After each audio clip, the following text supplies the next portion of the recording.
Hello, and welcome back to another episode of Critical Reactions with your host, Bryan. This is probably the last time you'll get to hear me plug this, but we are still in the middle of Thankmas, which is a donation drive to help out Red Nose Day, which is a charity campaign that hopes to feed hungry kids in poverty over the season. If you can donate, I would be very appreciative if you could. Links are in the description to donate, to learn more about Thankmas, or to learn more about Red Nose Day. With that said, let's move on to some comments. Comment requests, more specifically. We have requests from Giselle GE, Ivet AI246, Raggy, Metalhead Mason 2, Bernadette Von Varley, Fernando. I apologize, I can't pronounce your name in the top right hand corner. Joe Skvumbag. I'm sure the V is supposed to be pronounced like an U, like in the band Churches, but I think it's better when you say Skvumbag. Mad Joker 88, Damian Rabiu, and Dustin Detton. And the two most popular requests are Homura and Akatsuki no Ito. So, lucky for everyone, we have a live video of the two of them combined. What are the chances? And right off the bat, we can see in the thumbnail that we're probably going to be dealing with some traditional Japanese instruments, or at least one. Anyways, I can see one in the thumbnail. And I guess we can kind of test my knowledge. I'm not going to say I'm super knowledgeable about them, but we'll see if I can get it right. Let's see what these guys got.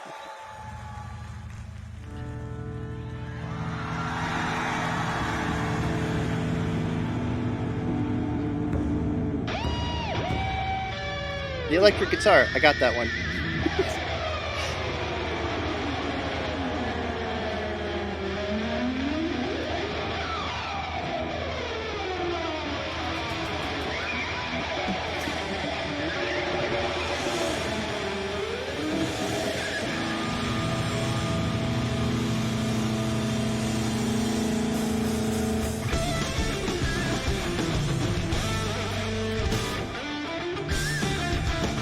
Yeah, this is fun. Like a punk rock kind of thing.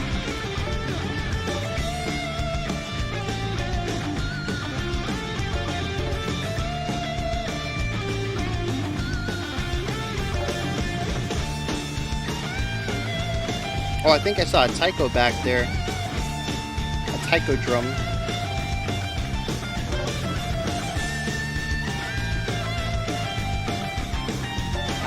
The camera's moving so quick, I'm not really getting a chance to get a good look at anything. Ooh! Bass kick's really ramping up the energy.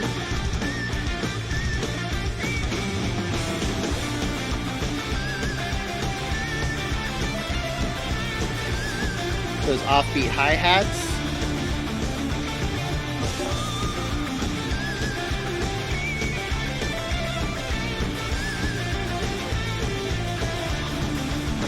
Yeah, real nice melody there.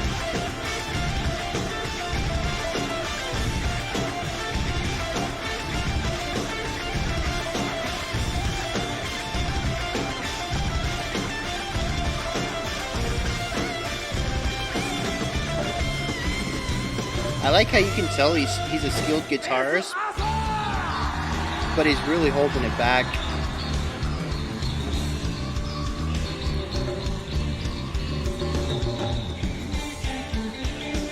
Yeah, anytime we get the bassist to shine, I love it. Or the shamisen, yep.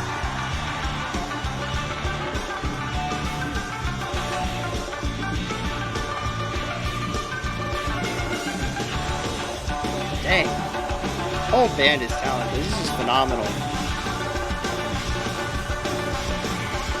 Yeah, I can hear it. That's a taiko drum.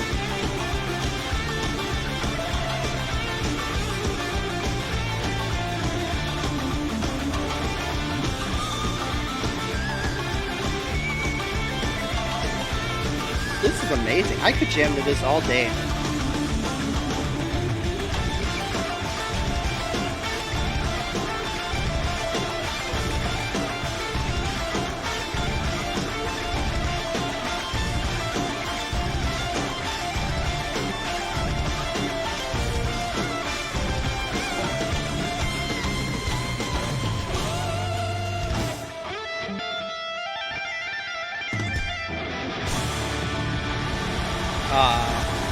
I mean, that's a cool way to finish it off.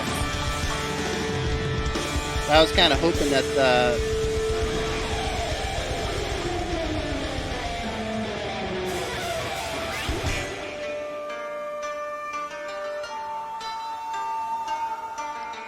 I don't know the names of those instruments.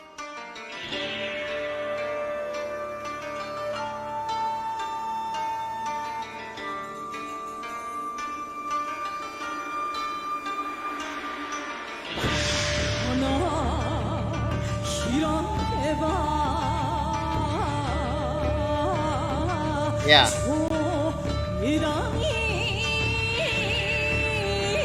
Lots of like incoming dangers, tension building.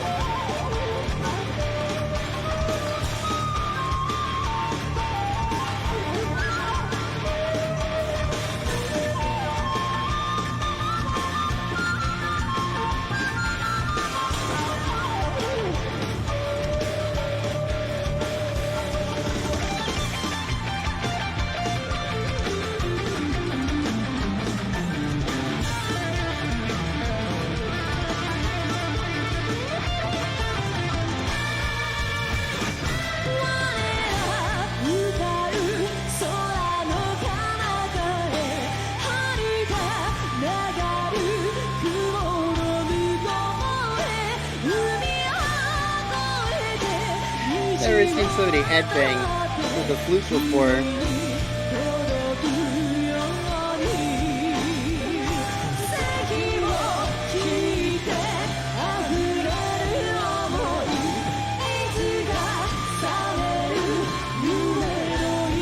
There's just so much awesomeness going on right now.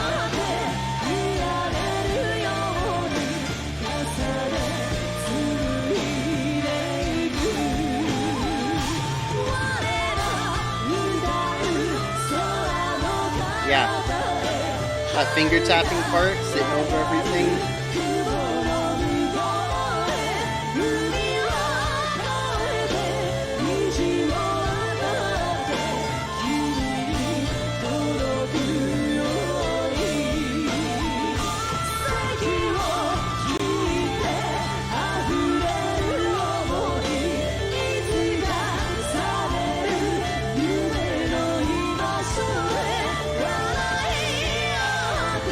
Actually some really cool counterpoint going on in the flute.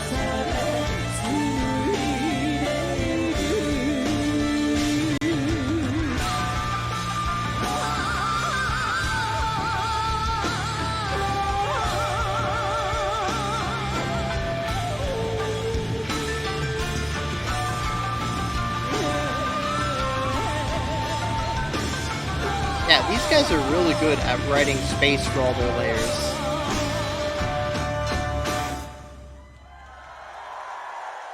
Yeah.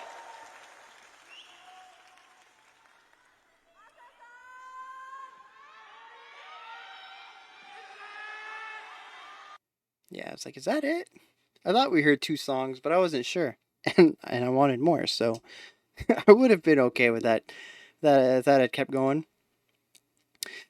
So, yeah, the thing that I really like about the end there is that they do such a good job at providing space for everything that's playing. So we have the plucked stringed instrument in the back. I really wish I knew what that was called. I'm gonna try to look this up while talking. Let's see if I can multitask. Nope, I can't. So yeah, they have that instrument. They have the flute. I don't know if it actually is a flute, but I would put it in the flute family. We also have the shamisen, the guitar, the bass, the drum kit, and then what I would call is the percussionist, who has all the traditional percussion instruments. And then on top of that, we also have the singer and everybody. Oh, it's called a koto.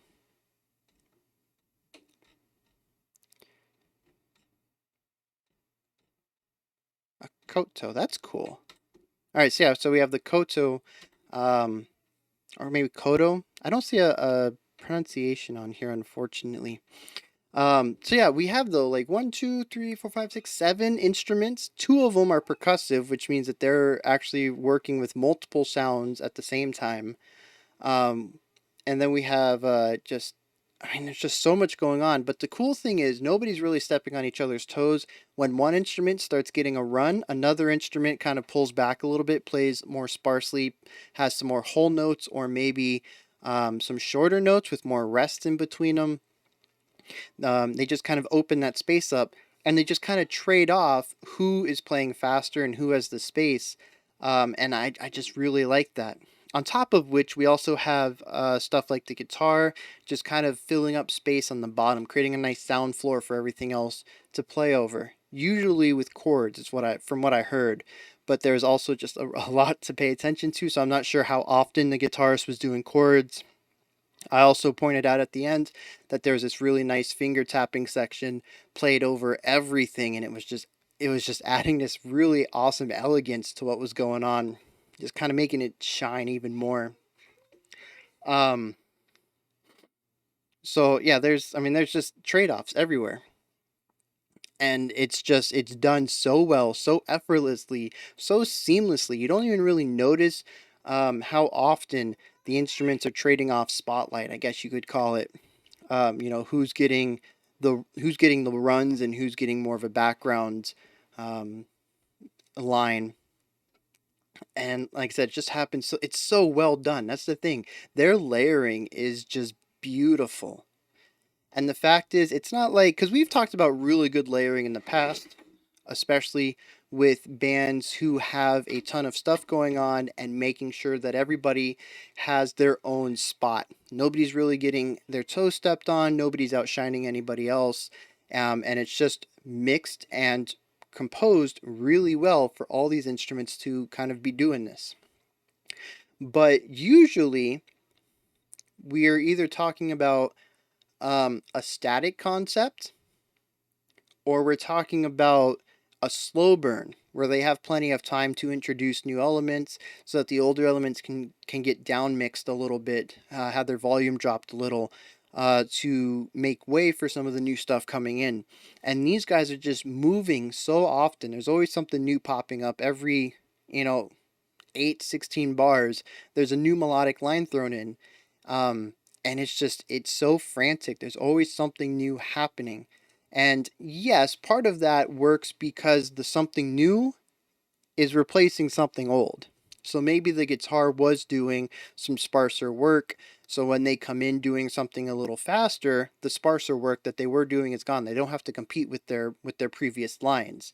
So that is one thing in their favor as opposed to some of the slow burn stuff that introduces many elements over time. Because when you add an element, you're adding it on top of everything that came before it. Whereas here, when we add an element, we're also removing an element. That certainly helps, but I don't think that diminishes their compositional quality either. What they're doing is still phenomenal. And like I said, the speed at which they're introducing new concepts, especially when we get into the last, uh, I don't know, minute or two of this video, which I guess is the finale of Akatsuki, we start seeing some really fast movements. We start seeing instruments pulling in new ideas all the time. Like I said, like 8, 16 bars. We're not even talking about that long. Um, and then you also have the vocalist doing, the spotlight thing where, for I've mentioned this before, for a lot of people, vocals is something that we just immediately gravitate to. We speak language, so when we have language in song, it tends to be the thing that we sort of latch onto because it's the easiest to understand. Not everybody is taught music, which is one of the saddest things I've ever heard, but everybody is taught language. Even if it's a language you don't understand, I think there's still a little bit of gravitation to that. Just the fact that there is a human speaking. um, so yeah, I think I've talked enough about the layering, but God, it's just so good.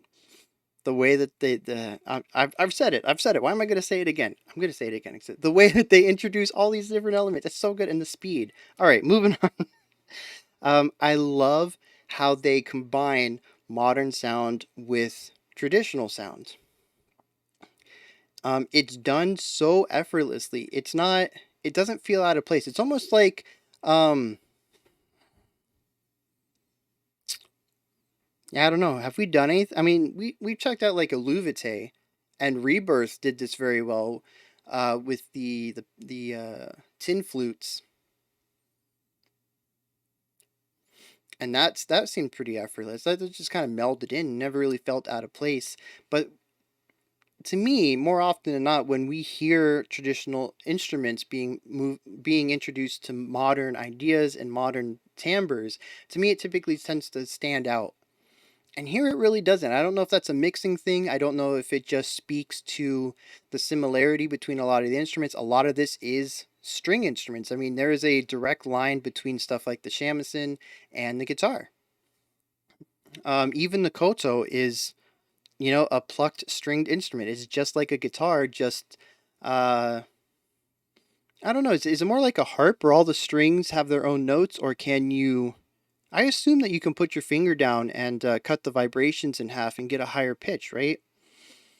I don't know. I gotta look into how this works because we are seeing that I definitely have a blind spot in some of my musical understanding. I've mentioned before that a lot of my teaching is very Western based, which is sort of unfortunate, but that's also kind of the music world. If I ask you who are the best composers in the world, I bet I'm going to get a lot of European answers.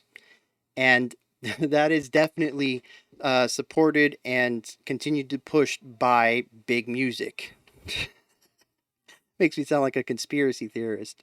Um, so yeah, it's definitely my fault that I am not as informed about Eastern music, as not informed as I could be. But I'm also putting a little blame on the institutions that taught me.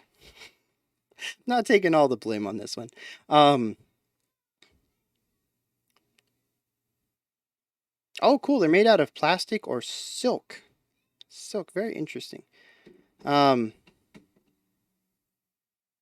Nothing about how to play it. I like I said, I got to do some more research on this stuff. But they're all stringed and they're all plucked, so they all have similar timbres to the guitar. And I don't know if that just helps them blend in, even if they're not, overdriven and distorted. They still have that core sound that's similar to a lot of the stuff that's already in the rock band setting. Even when we look at the traditional drum aspects, drums are drums. Our modern steel-based snares and floors, toms and the bass kicks. We have a very modern sound to it. When like I said, in the middle of that track, I was like, "That's a taiko drum." It has a very distinct sound to it. It's wide and full. It has a very full sound, especially compared to a lot of modern drums like the snare and the tom. Well, the main toms. I know there's a lot of toms. As far as Are there a lot of see? This is another thing. Drumming is not exactly one of my fortes. Um, but are there a lot of toms, or can you tune any tom? No, because they would have to be based on its length, right? How many toms are there? And how much can you tune a tom to get a specific note out of it? These are things I gotta look up. See, this is another cool thing about doing this is that I'm learning about new music, introducing you guys to new music, introducing you guys to new musical concepts. Maybe you just haven't looked into it. Um, Maybe you just never knew that you wanted to learn about it. Who knows? There's plenty of things I found out on the internet that I didn't know I wanted to learn, but then I did, and I was like, yeah, I need to know more about that. But I also kind of see some of the fringes of my musical knowledge. Um, and yeah, that's really cool. It's like, yeah, I have things that I still need to learn, and this is one of them, drums. Um, and of course, Eastern instrumentation. I ran into this issue with the Who as well. The throat singing band. I don't know what country they're from. Hmm. But yeah, the two instruments they had, I just had no clue. I've never even seen them in my life. Definitely something that I need to research into is some of this non-Western music. Um, But yeah, a lot of the instruments being used on both sides, modern and traditional, have sort of the same core timbre, same core sound to them. I wonder if that helps blend them in, or if it's just a mixing marvel. But like I said, for some reason it doesn't stand out the way I would expect it to, other than the flute. The flute definitely sticks out a bit to me. I can hear it all throughout the song. I don't. It doesn't matter how low in the mix it gets. I'll be able to hear it. Like it's a prominent sound because it's not echoed anywhere else in the band. It is the only woodwind there, and it to me it stands out. It's a sore thumb. However, it works. It's just like when we listened to the saxophone in Shrezzers the other day. It stands out a little bit, but it just works. I love the way that texture, that timbre mixes with everything else that's being played. And a lot of, part of the fact that it's standing out is something that I love about it. I don't know if that necessarily is a good or a bad thing, but I just enjoy how it's so different. It's such a stark difference to everything we're hearing, everything that we're used to hearing in the context of rock or metal or whatever, and that it's just so unusual to our ears that it just stands out. I don't know.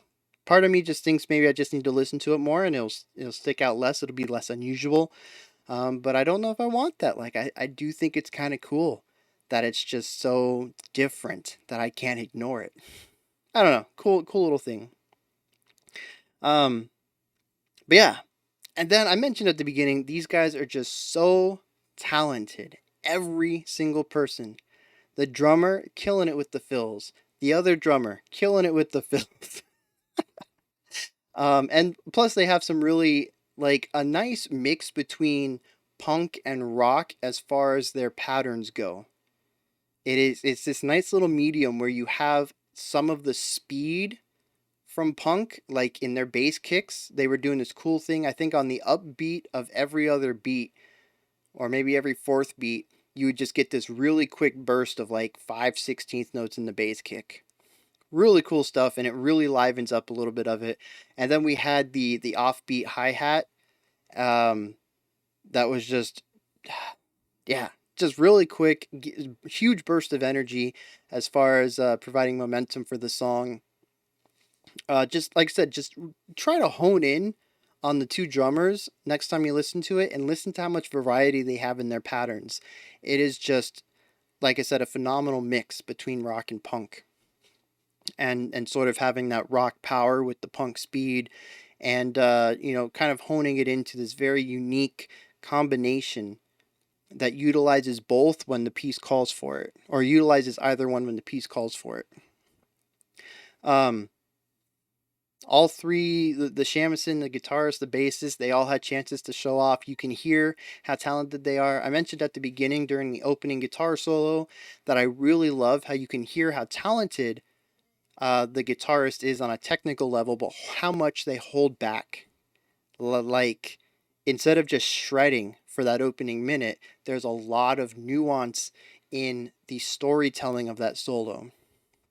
They hold out a lot of notes. They kind of have these little flourishes, embellishments, little grace notes coming in. It's more about telling that story, just being really nice and gentle with the storytelling, and occasionally throwing in, a tapped note or two, or a little bit of, 16th note shred for 4, 6, 8 notes or something before bringing it back down. Like it's very tasteful. The bassist had their chance to show off, loved it. Worked on the top end, worked on the low end, just phenomenal work. The shamisen person comes in, tears it up. The singer, so good. The flutist, the koto player, everybody's just doing so well. And like I said, everybody gets a chance to shine, and everybody gets a chance to sort of be the support for the rest of the band that's shining, or the rest of the band has the spotlight on them. It is a phenomenal showcase of teamwork. Everybody gets a chance to lead, everybody gets a chance to be support, and it's just, I don't know, it's beautiful. Beautiful is really the only word I can say for this. I don't know. Maybe some synonyms for beautiful. Immaculate. Maybe immaculate's like above beautiful. I don't know. It's just so good. I loved every bit of this. I will definitely need to be checking out more Wagakki Band, just because, like I said, it's just phenomenal. Everything that they're doing here is just so good. All right, that one wraps it up for me. This is the last episode of Critical Reactions for 2020. I probably should have said that a little sooner. I put a gap there, and people are like, "Oh no, it's over." I don't know why I put a gap there.